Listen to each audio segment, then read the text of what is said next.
আলহামদুলিল্লাহ অনেক অনেক ভালো লাগলো অবশেষে ভোট দিতে পেরে। যদিও আমি পুরোটা নির্বাচনে অংশ নিতে পারিনি, অসুস্থ ছিলাম আর রোজা রেখে আসলে খুব টায়ার্ড হয়ে যাই, তো সেজন্য আসতে পারিনি। আজকে আসলাম, আলহামদুলিল্লাহ ভালো। প্রত্যাশা কি থাকবে যারা নির্বাচিত হবে, জয়ী হবে যারা? আমার প্রত্যাশা তো একটাই থাকবে, বেশি করে ছবি হবে, আমাদের শিল্পীরা সবাই কাজ করতে পারবে, আমাদের এফডিসিটা সবসময় জমজমাট থাকবে, এইটাই তো প্রত্যাশা। এই যে আপনি আসলেন আইন শৃঙ্খলা বাহিনী এত এই বিষয়টি কিভাবে দেখছেন?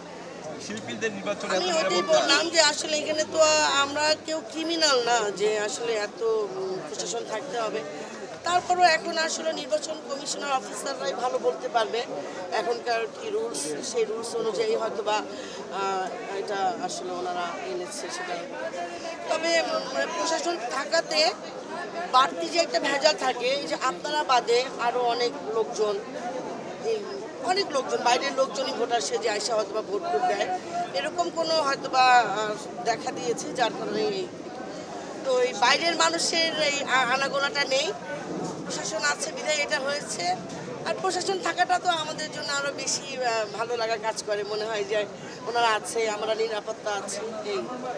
আর যেহেতু আমাদের এপিসির গেটটাও এখনো হ্যাঁ আন্ডার কনস্ট্রাকশন, তো সেই জন্যই হয়তো বা অনেক কাদা ছড়াছড়ি দেখা যায়। এইটা আসলে আমাদের শিল্পীদের তো আসলে কাশি দিলেও দোষ, অথচ বাইরে তো অনেক কিছুই হচ্ছে, সেগুলো কিন্তু কেউ জানে না। আর নির্বাচন মানেই তো এরকম কাদা ছোড়া হবে, নাহলে তো নির্বাচনের মজাটা আসবে না। যদি এরকম ঠান্ডা পরিবেশে নির্বাচন হয়ে যায়, সেটা তো নির্বাচন মনে হবে না। এইটাই একটা আনন্দ, এইটাই আসলে।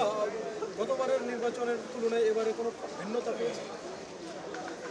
হ্যাঁ, নির্বাচনের টাইমে তো আর ভিন্নতা দেখা যায় না, নির্বাচনের পরে যারা জয়ী হয় তারা কি করতে পারে সেইটাতে থাকে আসলে ভিন্নতা।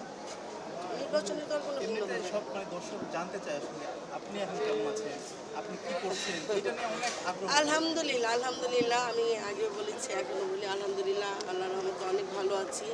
এই যে আমার মাও এসেছে আমার সাথে ভোট দিতে, আমার মাও তো আজীবন শিল্পী, তো এমনিতে কাজ না করি কিন্তু সবসময় আমি এটা তো আমার একটা পরিবার, ফিল্মটা তো আমার একটা পরিবার, সবার সাথেই সবসময় যোগাযোগ হয়।